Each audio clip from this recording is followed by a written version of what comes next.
আজকের এই ক্যাম্পাস প্রতিনিধি সম্মেলনের সম্মানিত সভাপতি, প্রধান অতিথি, সম্মানিত অতিথিবৃন্দ, ক্যাম্পাস প্রতিনিধি ভাইয়েরা,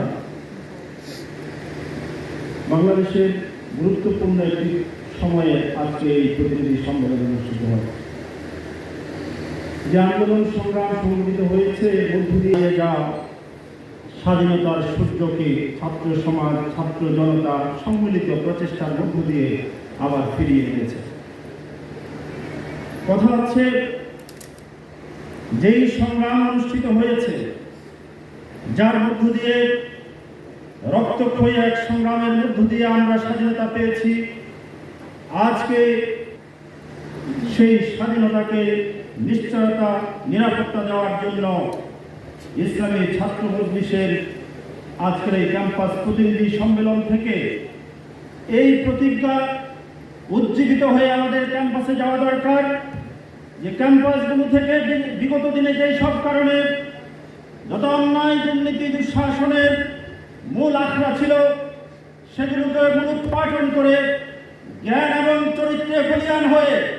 এদেশের প্রতিটি ক্যাম্পাসকে আবার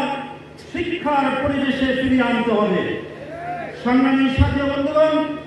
আমরা স্পষ্ট বলতে চাই, আমরা স্বাধীনতা পেয়েছি, কিন্তু এখনো যারা আমাদের এই স্বাধীনতার পিছনে নানান ধরনের ষড়যন্ত্র করছেন, নীল নকশার মধ্য দিয়ে সাত করে আবার তাদের সেই নীল নকশা বাস্তবায়নের চেষ্টা করছেন, আমরা হুঁশিয়ার করে দিতে চাই, দীর্ঘ 16 বছর দেশের জনগণ সংগ্রামের মধ্য দিয়ে এবং তাদের সেই সমস্ত অন্যায় এবং দুর্নীতি, দুঃশাসনের মুখে জুলুম এবং নির্যাতন সহ্য করে আমরা যখন স্বাধীনতা পেয়েছি, ইনশাআল্লাহ আগামী দিনে এই স্বাধীনতা ধরে রাখার জন্য, আপনাদের সকল ষড়যন্ত্রকে নিষ্কাশন করার জন্য ছাত্র সমাজ এবং তৌহিদি জনতা ঐক্যবদ্ধভাবে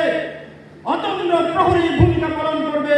সেই প্রত্যাশা ব্যক্ত করে আমি আমার সংক্ষিপ্ত বক্তব্য শেষ করছি।